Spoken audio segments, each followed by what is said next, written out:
Hey guys, welcome back to another episode on my 1987 Ford L9000. Before I get into the meat and potatoes of what we're gonna get worked on this weekend, I want to just say a huge thank you because even though it was basically meaningless, I passed a milestone on YouTube of 500 subscribers. So I never ever would have guessed in a million billion years that that would ever happen.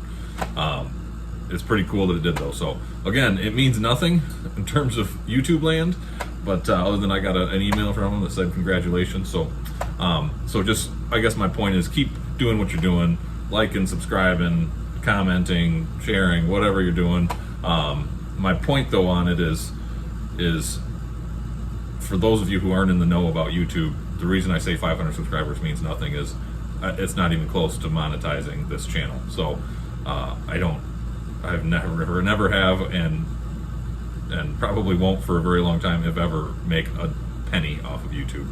So all of the money that gets poured into projects like this truck is it's on my back pocket. So speaking of that, made a pretty major purchase in terms of the L9000.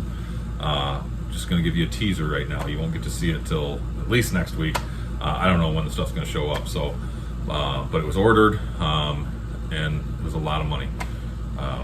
It's something that needs to happen for the project to happen, but I guess you'll just have to wait and see and take your guesses as to what it might be. Got a myriad of tasks that I want to try to, I don't know about get done, but get worked on this weekend. So number one is trying not to get too many different directions at the same time. So step one is I'm going to finish up this rear lighting,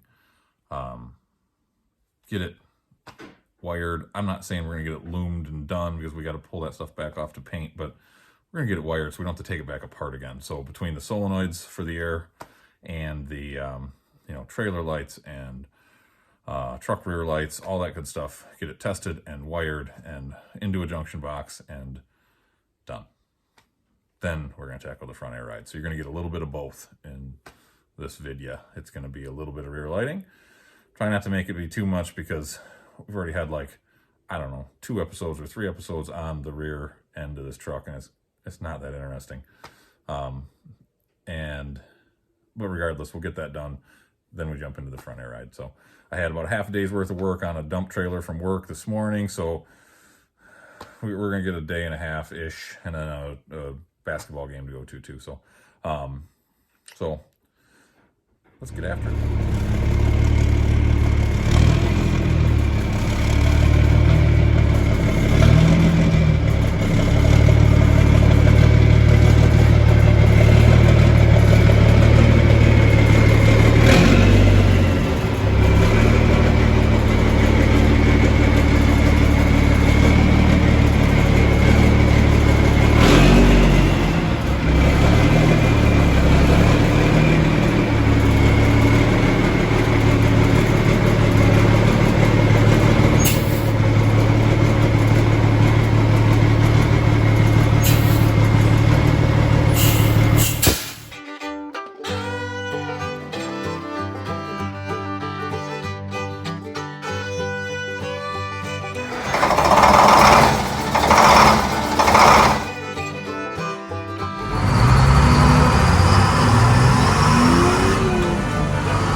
On these light buckets for the rear mud flaps.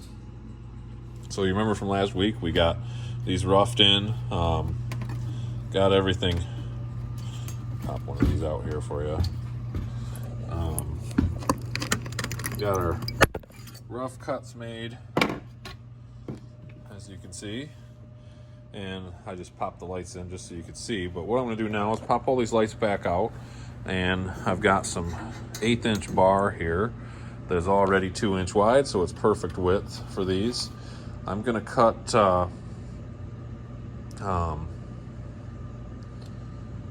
one way or the other 4 end panels. So 2 are going to be complete, and before I cut them, we're going to drill holes for the button lights in the end. And then I think the other ends, I don't want to completely block them off, but I think I'm going to weld into the bottom, you know, maybe the bottom 2/3 or 3/4. I'll fill those a little bit, just for looks, just so we don't see that as much. It'd be a tough spot to see because the frame rails, you know, if you remember how that sits, the rear frame rail and the hitch plate is like right here. There's only nominally like an 8-inch gap there, so you'd have to kind of stick your head in there to see it, but I still want to close it off a little bit. So close that off, leave some room for the convoluted tubing and the wire harness to come out. So we'll get that welded in today, and then I want to prep these, wire wheel them or flap wheel them down, get them smooth a little bit, and you know, get all that surface rust off of them, and shoot some self-etching primer on them. That way those can dry up, and maybe tomorrow then I can get some top coat on them, and then they're ready this weekend to bolt on. If I also have time today, I will start doing the wiring harnesses for them. What I'm going to do is I'm going to have a junction block. I've got 2 junction boxes for the L9000. I'm going to have one up towards the back of the cab, where I can take the existing harness coming out of the truck and terminate those inside of that junction block, and then out from there. That way I don't have to have any kind of splices sitting on the frame rail. And then we're going to go to the back of the frame rail, and somewhere back there at the back of the truck we'll have the second box that will allow me to split off and come to each side for the stop turn tails, all that good stuff.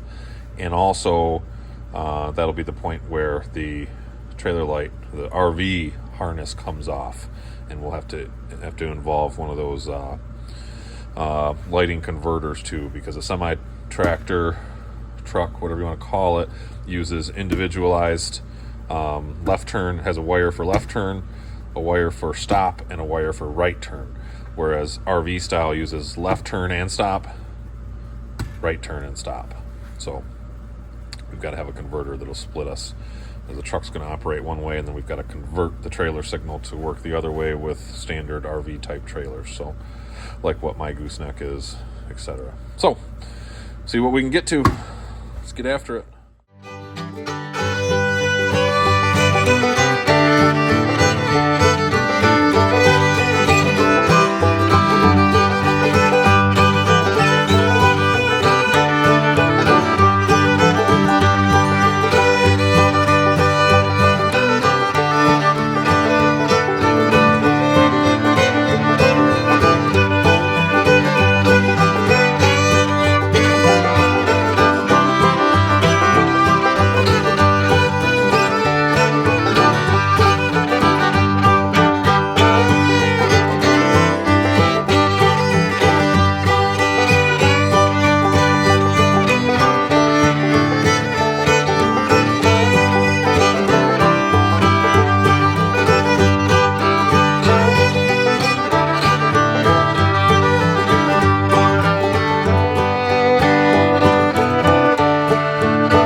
So while you guys weren't paying attention, I don't know where the heck you were, I did a whole bunch of things.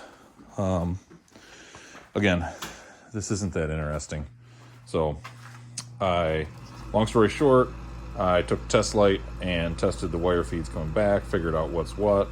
The only thing I will say is I don't have brake light power, and I don't know why. I don't have it at the junction block up in the truck either, so we've got something going on there.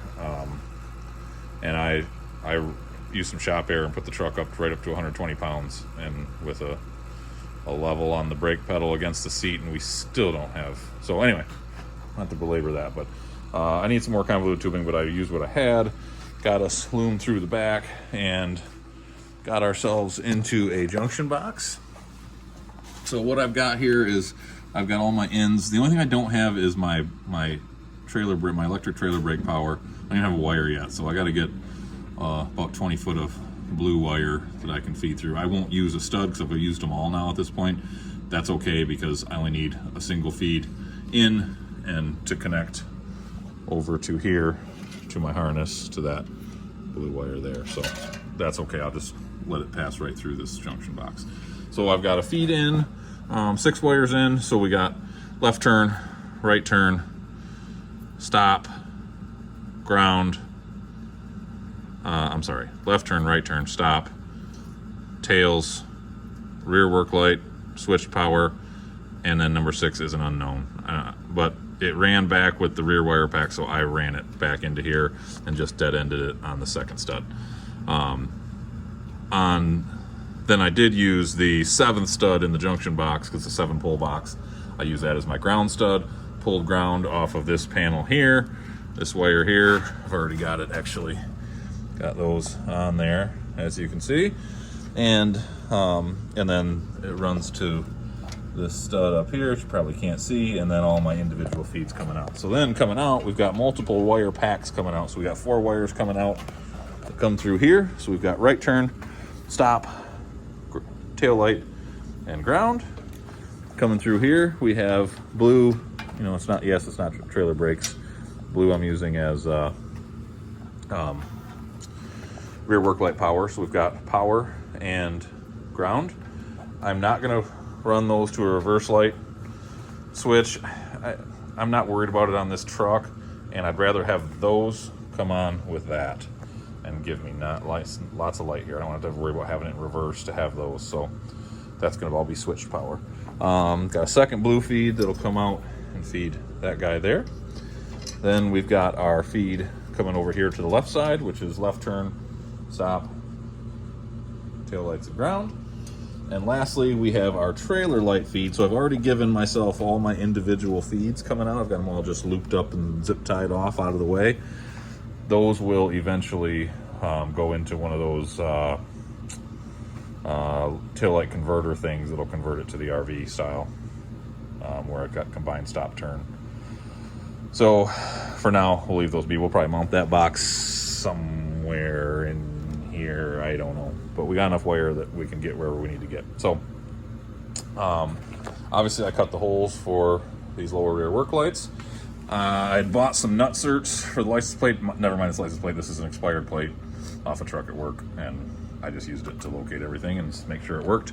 I had some nutserts, but I'm like, why would I use stupid nutserts when this is 3/16 tube? So I just took the old handy dandy wow, Rob, the handy dandy thread cutter things. Tap, there's the word I'm looking for. And tap threads for those 4. Got some stainless 3/8 bolts. Done. Ooh, I forgot, I gotta wire that feed. I gotta have a ground feed or a tail light feed for that. We'll get that figured out. Drilled that thing in, so we're good there. And hung my light boxes after they were all painted up this week. So obviously I decided to do this triple marker light bar. It would also give me a good spot to mount that work light. Hopefully the work light's not in the way, as long as I don't back up too far and smash it. I know that's what's going to be in the comments. I could move it way over here, but then I'll get light where I need it. So I think we're going to let that be right there. We'll see until I smash it the first time, and then I'll say, Rob, you're an idiot. It's just tacked in on either side. It's not structural by any means. Yes, I drilled those holes off center. I'm retarded. I meant to measure, that's a 33.5-inch piece of flat stock. And, that's why they say measure twice, cut once, because I found the center point, and I measured it. Anyway, wrong. I don't remember what the number was, but it's wrong. And it's the last piece of 1/8-inch bar I had. So my logic is that, when a car's behind me and, someone sitting low in a car, they'll be able to see the triple markers and not have it be blocked by the goose ball. That's my story, and I'm sticking to it. Or maybe I just screwed it up royally. By the way, I don't know why I've never owned these, but I bought a pair. I'm an idiot for never having these. They're awesome. So much faster than dinking around with this, you know, that thing there and that thing there. Takes the heat shrink butt splices and puts a crimp into them and exposes the metal, so it's no longer waterproof, whereas these do a far superior crimp and it's waterproof still.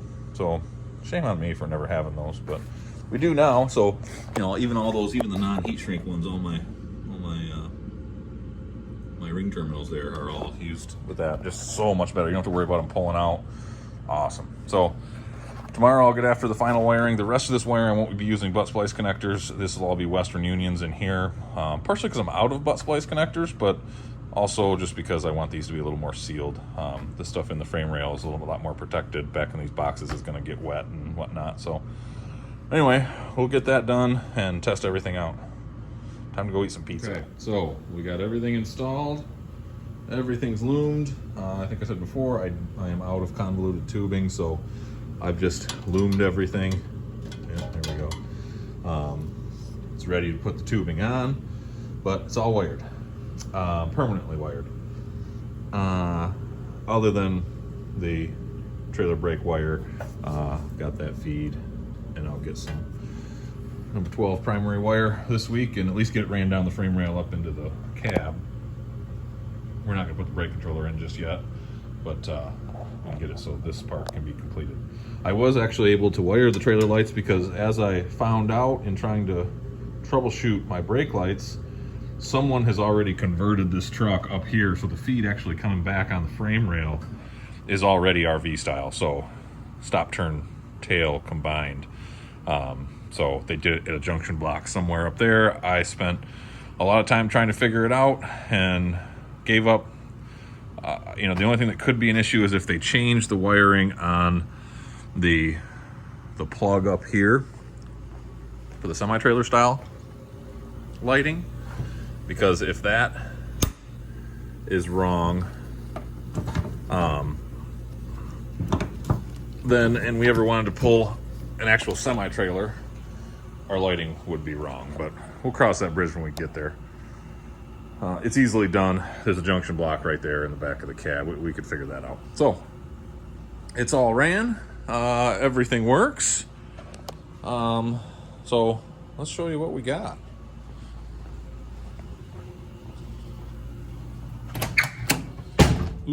So we will give us ignition power. Okay, so there's our, that is the rear work lights. I don't know why that, there. We got a loose wire. Yep. Light's not working all the time. That's okay. So, come back here. You can see we've got our rear work lights, our nice halo rounds, our triple markers, license plate light. Everything looking good. We'll get those work lights turned off because they're distracting back there. But as you can see, we get both of them blinking. Actually, you know, this isn't technically the way it should be on a semi. Basically, is that, let's say the inner would be your stop, inner on both sides, outer on both sides would be the turn signal. But somebody's wired it this way. It did make it easier. I don't have to get one of those little converters, and it's already set up for my RV trailer light. So for my purposes, this is probably a benefit. The only downfall is the whole reason they don't do it on semis in the first place is because you can't have your brakes and your turn signal on at the same time. Brake power overrides it, which you'll see here. Pin the brake pedal. I'm sorry, turn signal overrides it.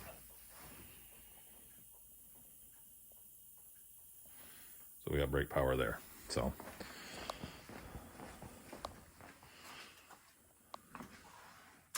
turn our turn signal off.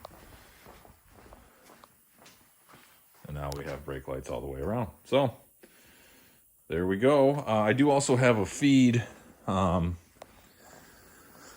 You can see it sticking out right there. That's running lights as well. And right here, once I get my quarter fenders, I'm gonna have this little piece of 3-inch steel going right there with triple markers, amber facing forward. I think that'll look pretty cool. Light up the bottom of the truck a little bit.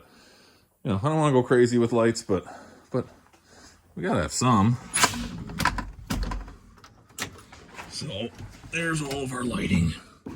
And the other thing we're gonna have is there's gonna be a 6-inch panel. I can just reuse these mounting holes right here, and we're gonna have a 6-inch panel that's gonna cover the air tank and some of that nasty looking stuff. And we'll have 1, 2, 3, 4, 5 button lights on each side right there as well. And I fill that out a little bit, make it look a little cleaner, and light it up a little more. So there's the lighting project complete. The only thing I didn't do, I don't know if I'm gonna use these, to be honest with you guys. These chrome trim rings I got, I think they're supposed to screw into the rubbers. That really doesn't work. It's just some short little, like, I don't know, not even 3/8-inch screws. I'm not real thrilled with them. So unless I just get some pan heads that, not pan heads, but some tapered head screws that will go all the way into the steel, then I might do it. But I don't know. I'm not worried about it now. I'm not gonna go through the trouble to mount them and then pull them back off. So we'll see. Once everything's painted, I'll see what I decide on. But there we go. Wired up and acting like a real truck again. Okay, so as promised, the front air ride project begins. So you can see I've got the truck, the frame blocked up there on some cribbing, and then just because that front cross member is kind of narrow, as you can see there, it's a V shape with only about a 12 to 14-inch flat bottom. So I don't trust that cribbing with weight, side to side. So once I got it set on that, I jacked up a little more and took some weight on this cross member, because a little more weight was coming to the driver's side, probably with the injection pump and air compressor, everything hanging off this side of the motor. This side of the truck is a bit heavier, so, and steering column and all that good stuff. So anyway, we're supported at a couple points, so I feel more comfortable with that. Now it is time to start removing. So first step, we've got to start trying to get these shocks off. That's going to be my first order of business. We'll see how easily that goes. And then secondly, there's a little bit of debate in the comments back a 3 weeks ago as to whether I should leave 1 leaf or 2. I can tell you that the debate is officially over, because as you can see, the second spring down is the spring with the roll in it over the bushing. So that bad boy is staying on no matter what. So the 2 bottom leaves though they're just arched underneath there. So they're just sitting, they're wedged in by the centering bolt and the U-bolts up here, and then just by this clasp back here. So I'm hoping what we can do is we'll get that bolt off. I mean, you can buy new little spring coupler bolts, but if I can, I'll just get that bolt off the top and then drill a couple new holes in it afterwards if needed be, to make it a little smaller. So I'm gonna get after these shocks. I'm not gonna film that. It's boring. I'm probably gonna curse a lot because I doubt they're gonna come off easy.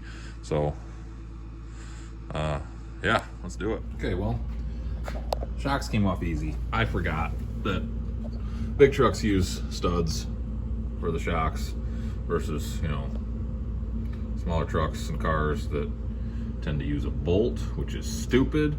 This way the nut always comes off. No big deal. Anyway, they're off. If you wondered, no, they're no good. One was actually a different size. One's a bigger tube than the other. They're both have no shocking abilities left in them. Nuts came off just fine on these clamps, but the bolts are seized into the bushing, so they're gotten torched. The other side, I was able to torch 2.5 U-bolts, or 2.5 sides, 2.5 halves of a U-bolt, as well as that back bolt. But ran into a problem that's going to stop us dead in our tracks today. because I can't continue until I get those U-bolts all out. Had actually a little bit of a scare. I don't know if you can see. It's a little smoky in here.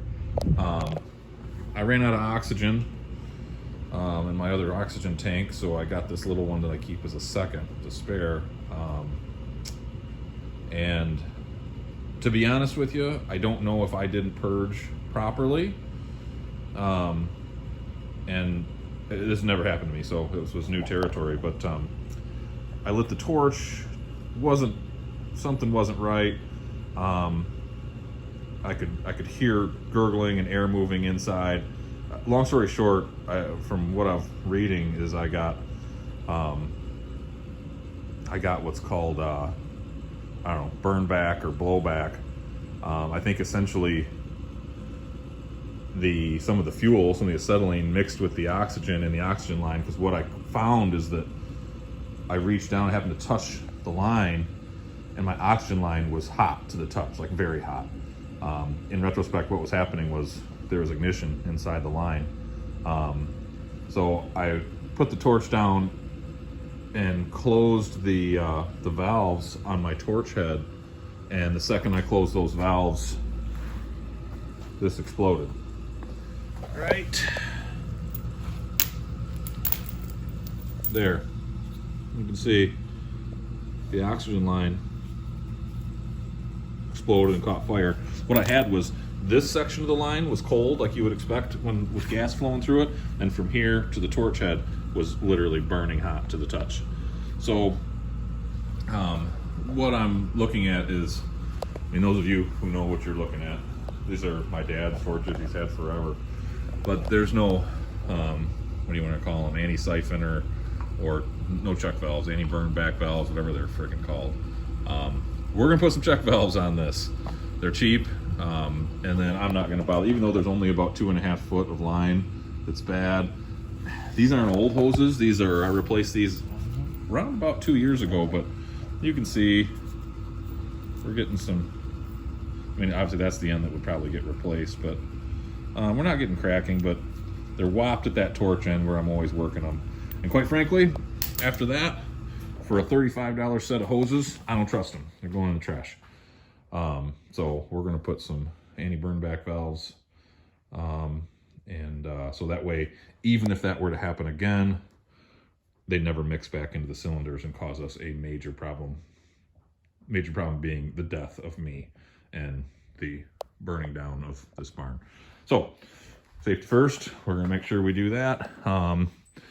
And we'll be back in business later on this week. So safety or disaster averted. I did, just so you know how I got it out, was it scared the shit out of me. Quite frankly, I was over here on this side, and my happy ass ran around the back of the truck, and I was going to get a fire extinguisher, and the thought crossed my mind that when you have fuel like that, fire extinguisher isn't probably going to do anything. So I ran back. You know, the flame was like, it was on the ground, I mean, but it was, you know, obviously rather, it was like a torch on full bore. So I just ran up and shut my valves off, and the fire instantly went out. So anyway, these are the trials and tribulations of working on stuff, guys. Always be careful when you're out doing this stuff. You know, you can hurt or kill yourself pretty quick with some of these tools. So anyway, that's all I got. That's enough for one video. I'll get back at you later on, another week or so, or a few days or whatever, with our progress on the air ride. But I think that was enough for me. It's time for a strong drink. You guys have a great week. Thank you so much for watching, and take care of yourselves.